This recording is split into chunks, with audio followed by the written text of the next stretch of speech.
You're listening to Proven Perspectives, a podcast with John Hawkins, the founder of Leadership Edge. I'm Laura, John's daughter, and in each episode, we'll explore a topic related to life, leadership, or mentoring. Through over 50 years of faith in Christ, John has learned proven life and leadership perspectives that will equip listeners for a lifestyle of leadership in their marriages, families, careers, communities, and churches.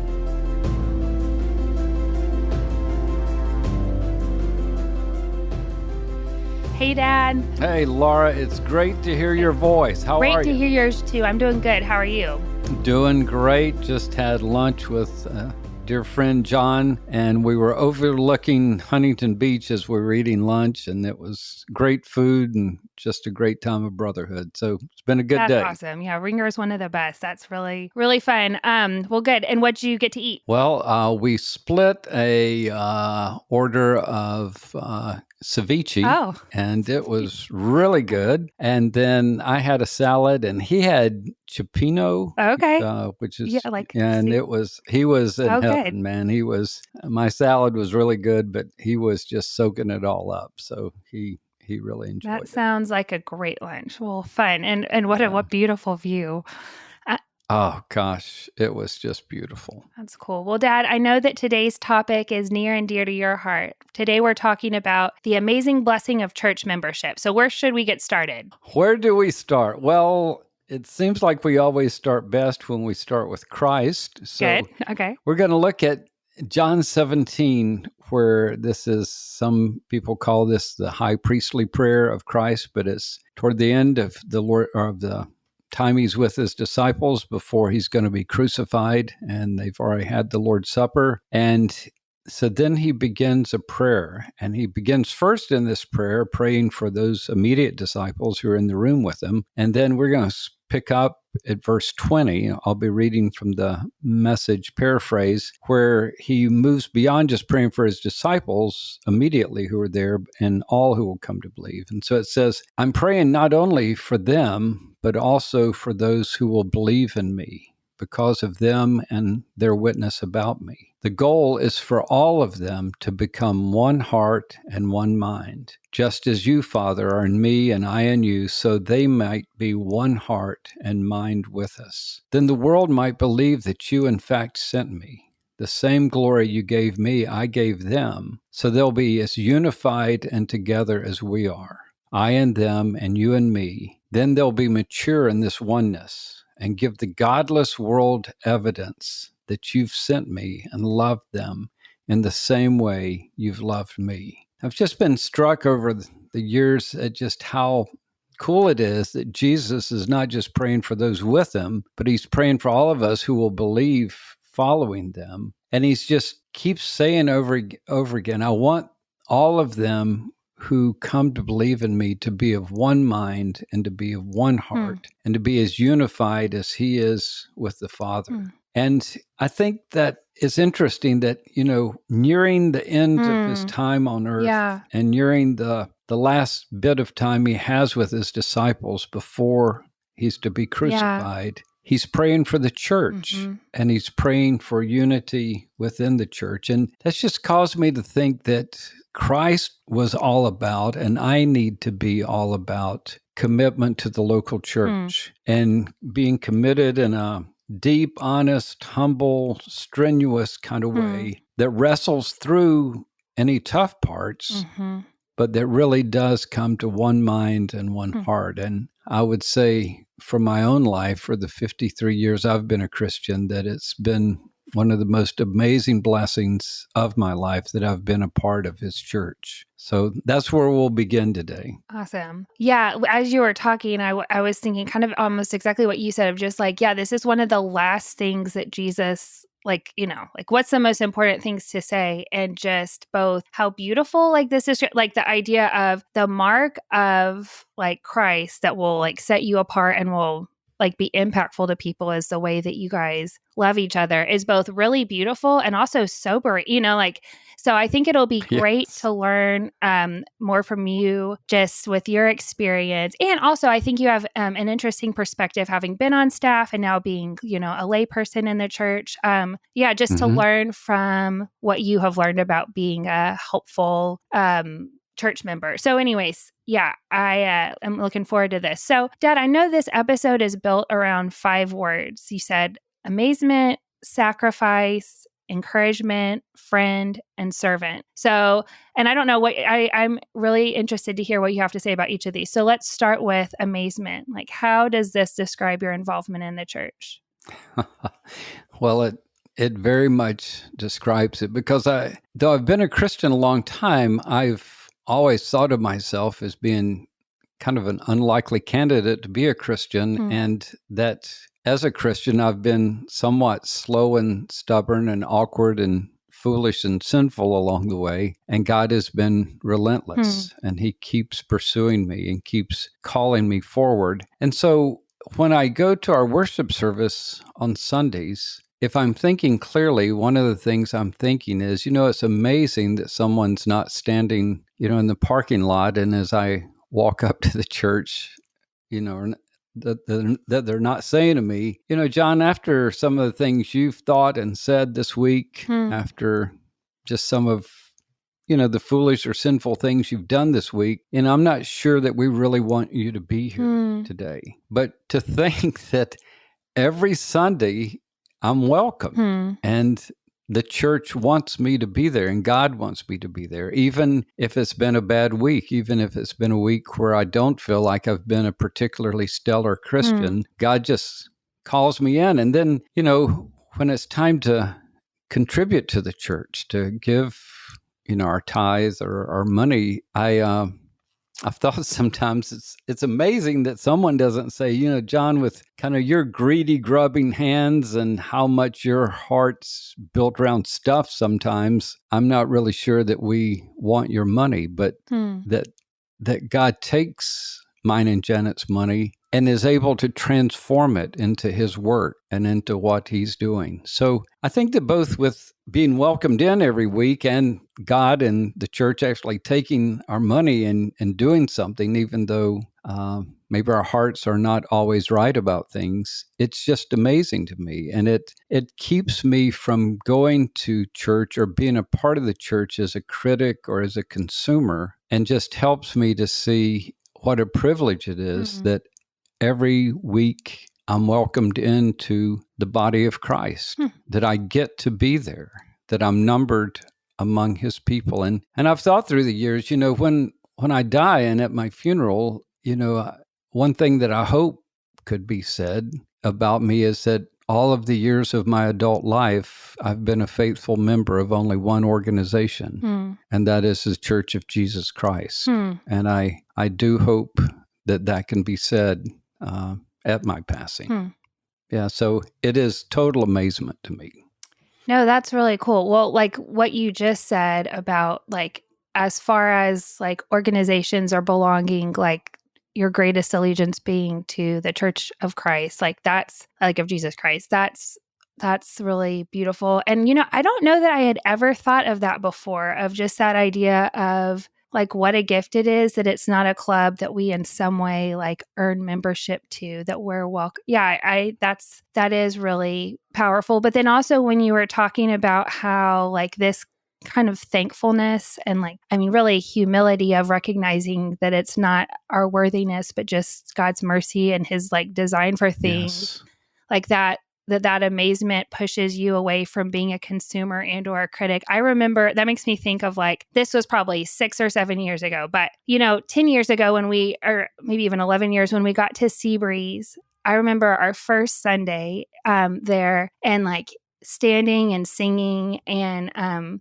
we had come from a really great church that was a lot smaller. And so when I stood up and was like singing with all of these hundreds of people, and, at my job, I was one of the only Christians I knew at that time. And so just to be standing in Huntington Beach, like worshiping with hundreds of other believers, like it brought me to tears. It was just so, so beautiful. And then fast forward like 3 or 4 years. So this is maybe 6 or 7 years ago. A song came on the radio and I was listening with Adam and I said to him, I wish our church would sing like songs like this. And it was like, as soon as those words came out of my mouth, I just had that like remembrance of, it was like at one point you were so thankful, and just how it's almost kind of like family, just how easy it is for the things that at one point you realize, God, this is such a precious gift. I can't believe you gave me this. Yep. To start to take it for granted. So anyways, that's a great story. And I think it is, we come in grateful and then we begin to raise our expectations. And usually they're kind of built around me, like what I want, what's good for me. So I completely get your story and have been there myself. Yeah. Well, I know that the next word that you have is sacrifice, and that there was a kind of obscure Bible passage that's helped you to understand sacrifice and commitment to the local church. So can you tell us about that? Yeah, well, it is an obscure passage. It's in Deuteronomy. It's chapter 15, verses 12 through 17. And it's when Moses is giving, kind of the laws and regulations of how the Jews are to live. And this one is actually dealing with slavery, which is a very different kind of slavery than we had in our history in the U.S. But it reads, Deuteronomy 15:12, it says, "If your kinsman, a Hebrew man or woman, is sold to you, then he shall serve you 6 years. But in the 7th year, you shall set him free. When you set him free, you shall not send him away empty-handed. You shall furnish him liberally from your flock and from your threshing floor and from your wine vat. You shall give to him as the Lord your God has blessed you." So it's like when you let him go, you send him out with lots of stuff. Then verse 15, it says, "You shall remember that you were a slave in the land of Egypt, and the Lord your God redeemed you. Therefore, I command you this day." But then in 16, it takes a turn and it says, "It shall come about that if he says to you," the slave says to you, "I will not go out from you, because he loves you and your household, since he fares well with you. Then you shall take an awl and pierce it through his ear into the door, and he shall be your servant forever. Also, you shall do likewise to your maidservant." And again, kind of an unusual, obscure passage. But I remember reading that one time years and years ago, and it just welled up in my heart. And I said, God, I don't want to go anywhere. I want to be your servant for the rest of my life, because I love you and I love your people, and my life is so much better being with you and your people. So God, whether you pierce my ear or whatever you do, I don't want to go anywhere. I want to be here with you. I want to be a part of your body. I want to be with your people. And again, I get that that's not maybe the initial message of the passage, but it's how God spoke to me in that moment. And it really was a moment of resolution and a moment of confession of just how much better my life is when I'm in service to God and in service to his people, and that it all is done out of love for him and for his people. So that's led me to what I call skin in the game, blood on the court commitment to the local church. And I've seen the importance of that in my life, to where I'm not casually involved, or I'm not, a consumer or critic, but I'm there as a servant who signed on for the rest of his life. And, a lot of my life has been around mentoring young men. And over the decades, as I've looked at those that have been mentored and tried to think through the ones that still are thriving years later, and the ones who maybe aren't so much thriving, one of the things that's always true is the ones who are thriving have made a skin in the game, blood on the court commitment to a local church. And I just think that without sacrifice to the local church, we will not fare well, no matter what else we do. So yeah, the first word was amazement, and the second word, sacrifice. No, that's really good. And that idea of like skin in the game, blood on the court, that's not just like, oh yeah, well, I'm on a team, like that's like like your heart is really, really invested and yeah, so that's helpful. And like when you were talking, like one of the last things that you said just about like over time, like we don't do well when we're not committed. Because I think, with the deconstruction era, and this isn't going to be me pointing at anybody else, it's sobering to me. Like in the deconstruction era of, the past few years, just realizing that like there definitely are appropriate times to leave a church, but that when we get kind of disillusioned with the church at large or kind of take on a role of like critic of the church, just seeing around me and recognizing that I can have that same tendency. Like when we kind of move outside of those boundaries, like, yeah, you're right. You can't grow and be deepening in your walk with God when you aren't really invested in the way that God has designed for us to flourish and grow and be part of his work. And that's exactly right. And like with what you were saying, like I know that you haven't been a part of only one church, like you guys have moved a number of different times. So I think maybe this is it the 7th church that you've been a part of in your lifetime? Yes. And one thing that's fun about that is these days, usually Adam and I get to sit with you and Mom at church, which is really fun. But I guess, what have you learned about entering into a new church? What does that look like?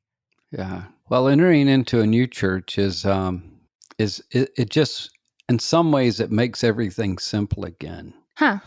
Because you remember what you're to come in as is a servant.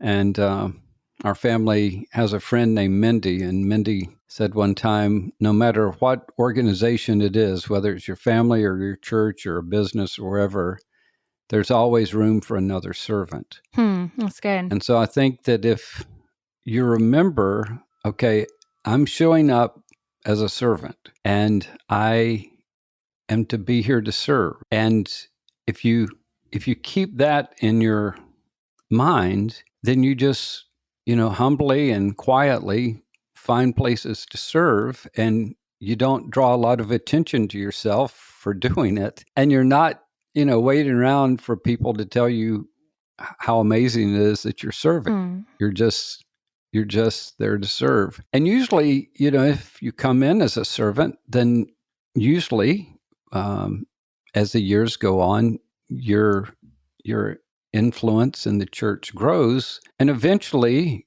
if you're committed and involved long enough, you're going to see the church's underbelly, meaning you're going to see the parts of the church that aren't maybe all that they should be. And you're going to see both the strengths and the weaknesses of your pastors and the other staff. And the thing about, as a servant, whenever in a church you begin to see the things that maybe aren't all that they should be, no one gives you permission to freak out about it. Like you have to, in a sense, know, well, this is true for every organization, every church. And if anything, this just needs to deepen my prayerfulness and my commitment to the church. So I think that, again, moving into a new church, it's a lot simpler because you just show up and you serve. And then the Lord, in a sense, grows you in different parts of the church as he sees best. But you're always nothing more than a servant, no matter what other role you're to play there. Yeah, no, does that all make sense? Totally, Laura? that's really good. Well, and I have a follow-up question, because I do feel like in culture, like there's kind of some confusion about this right now. So, like, let me ask you a clarifying question related to that. Like, let's say that as you are serving in a church over time, you start to see like, oh yeah, I don't think this is good, but it's not really in your realm of responsibility. Then, like, is what you're saying, like, then you just pray. Is that what you're saying? Well, I think that again, it requires judgment. And if there's things that you believe are morally wrong or scripturally wrong, then it would be good for you to raise that issue with someone. Maybe your small group leader, or maybe one of the elders of your church, or one of the pastors of your church. Mm-hmm. But I think that, so I'm not in any way saying that we should be silent when something that's clearly wrong is being done and condoned. Sure. But what I am saying is there's no perfect church, and every church has its strengths and weaknesses. And I think we're right now in a period where it's easy to just freak out over things rather than just to calmly take these things to the Lord and lay them in front of Him, and then continue on, as a faithful member of the church. But again, it does require judgment, and I do want to make sure that our listeners are not, hearing from us that it's just, if clear, egregious behavior is happening and no one's saying anything, that you should just condone that. Not at all. But we have to learn to be gladly, humbly, thankfully faithful in the church that we're a member of, that is not all that it could be. Yeah. And humble enough to realize that if I was the senior pastor, it still wouldn't be all it was Amen supposed to that. to be. In fact, You know? totally. Yeah, no, that's good. Yes. So, Dad, I know the next word is encouragement. And I know that is, Yes. I mean, when I think of you, that's like the word that comes to mind. So I know that's been a major theme of your life. How has it fit in with being a member of the church? Well, in Hebrews 3:13, which probably every other podcast we've ever done, I've somehow mentioned Hebrews 3:13, but it says, "But encourage one another day after day, as long as it's still called today, so that none of you will be hardened by the deceitfulness of sin." So it's basically saying, if you're a Christian, here's something you're supposed to do every day, and that is to encourage. And the context of that command is to the church, like encourage each other, meaning fellow Christians encourage each other. And so one of the things that it has become evident to me in is that maybe in addition to being a servant, one of the baseline things I'm to be in the church is an encouragement. And, with the senior pastors or the pastors, we might not even know them or know them very well. But my thought has been with the pastors of our church is I hope they don't have to think of me very often at all. But when and if they do think of me, I hope somehow the thought of me brings encouragement to them. Because in Hebrews 13:17, it says that we're to obey our leaders and submit to them as those who keep watch over our souls. And it says, and their oversight of us should be a joy to them and not a burden. And so I think my hope has been that if the pastors ever have to think about me, that somehow their oversight of me, their thought of me brings joy and encouragement. And I have come to believe that for myself and others, it doesn't matter how godly we think we are. If we are an ongoing frustration to our pastors, then we probably are not as godly as we think we are. Because I do think that all things being equal, our hope, our longing is that with the pastoral leaders, the lay leaders, and just the regular members of the church, that we're an encouragement to them. Yeah. No, that's all really good. Well, and I know we're kind of, I'll move on to the next one. I know our next word is friend, and then we have servant. So how have those words been descriptive of your church involvement? Yeah.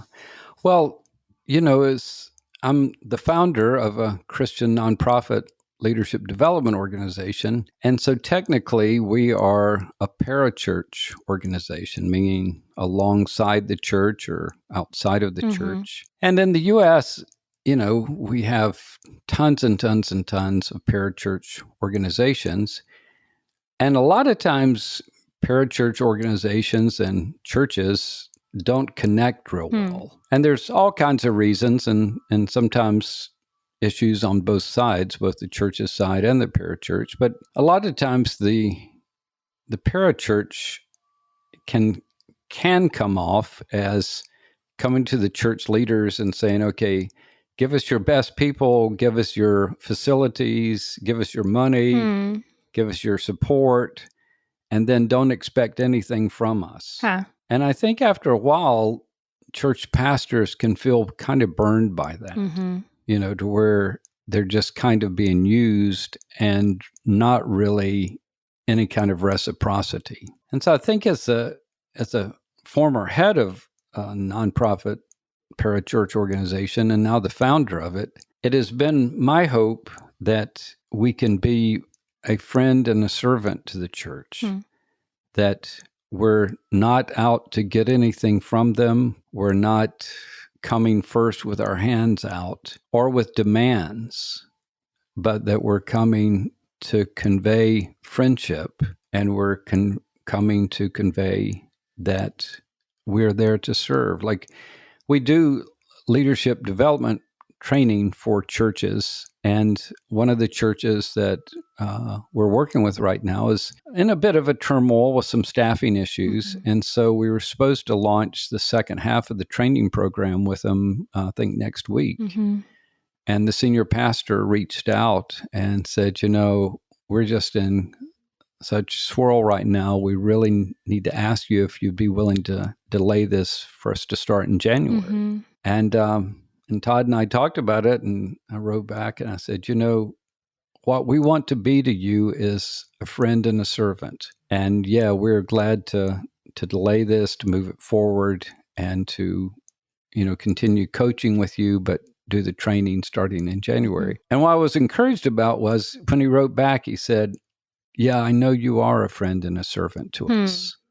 And I really appreciate that. So I think for this one, friend and servant, it's not just me doing that as an individual relating to the church, but as one who, works with a nonprofit parachurch organization, wanting to make sure that to our pastors at our church, but to any church, that we're proving that we're a friend and servant, and not there to get something out of them or to drain them and then run on and do our stuff.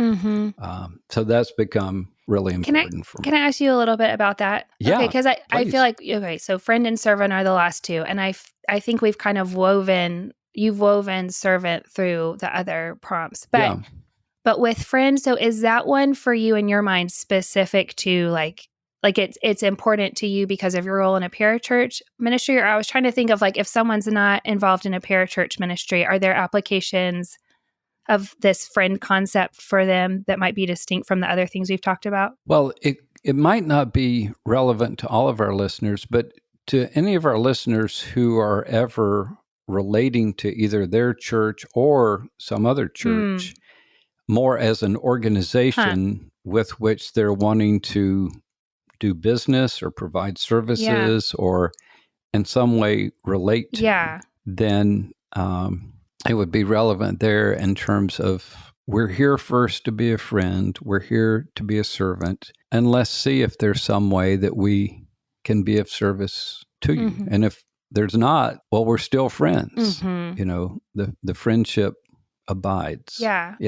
No, that's really good. Okay, so let me ask one more quick clarification on this one. Yeah. So basically what I hear you saying with this friend one is basically having a mindset of, it's not like, how can I get some resources from the church to move my agendas forward? But yes.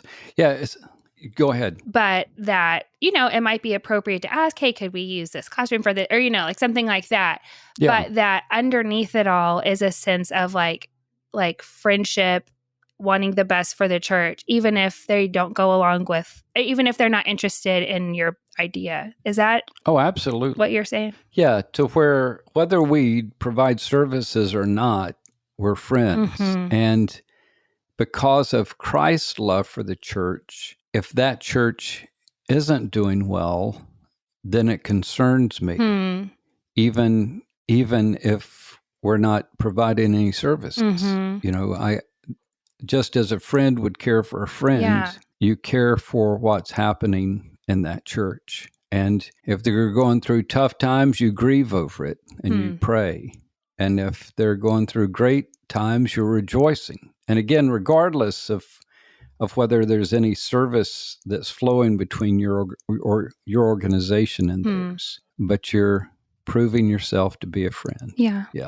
Yeah, no, that's really good. Well, so Dad, like thinking back over all of your years of involvement in the church, I know it's taken seasons and decades to kind of come to understand some of these things or grow and really loving and serving the church well. Like looking back, do you feel like it's been worth it? And what has been the result or effect that has come from being committed to the local church? Yeah. Well, the first thing that comes to mind is by God's grace, I've lived in line with Jesus's prayer in John 17 that we opened with. And I've lived in line with his sacrifice for the church. And I do want to convey, I'm not in any way saying I've been a perfect church member. I've not been at all. But over the course of these years, as I've lived out a commitment and a service to the church, I've been lined up with what's in Jesus's heart. And I've been lined up with the sacrifice of his life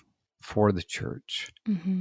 And so that's been a good thing. So that's one thing. I think another is somehow or the other, I've been an encouragement to a number of people through the years. And that, that fulfills Hebrews 3:13. I think another one is I've gained some of my deepest friends and I've met some of the most impactful role models of my life through the church. And then just finally, every week I've experienced again and again just the blessing and honor and amazement of being a part of his body and being numbered among his people and being welcomed in every week.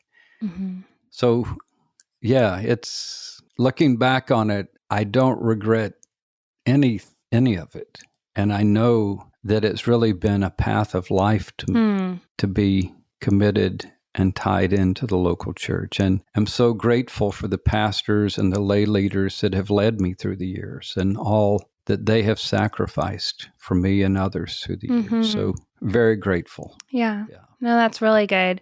Well, and I think like this is one of those topics where it's just good to have it kind of brought back to like the forefront of like kind of what you were talking about initially with thankfulness for the church and just, that on good weeks and bad weeks we're welcomed and what a gift that is. And then also when you were talking just at the beginning, I mean, even just kind of thinking through, I think this fits with how you said it. I know this isn't verbatim, but basically the idea of like in John 17, like God's primary like plan to draw people to himself and work on earth is like through the church. Does that fit with what you were saying? Yes. Yeah. Yes. Which is huge. So that was all really helpful for me. Dad, do you want to wrap us up or any final thoughts from you? Well, no, I just encourage our listeners. I hope they've benefited from this episode and really that God will sink it into their hearts, because for those who are already sacrificially committed to a church, just know that the Lord is using it and will use it to bless you and bless many other people. But for those who are maybe on the line or kind of at a distance from the church, run towards it and commit to it. And then, with Leadership Edge, we're always glad to be of help and to be a part. The life vision statement that Leadership Edge is built around is by God's grace to step forward as God's man or woman in our spheres of influence, which include the church, to serve his purposes for his glory. So if there's any way that we as an organization can be of help to you in terms of encouragement of you towards the church, but also in terms of in our training, please go to our website, lead-edge.com. So that's all for me, Laura. Great. Thanks so much, Dad. And thanks, listeners, for joining us. Listeners, if you would like more perspectives on life, leadership, and mentoring, please go to the Leadership Edge website at lead-edge.com. Or if you have questions or ideas about future podcasts, please reach out to us at lei@lead-edge.com. We look forward to hearing from you.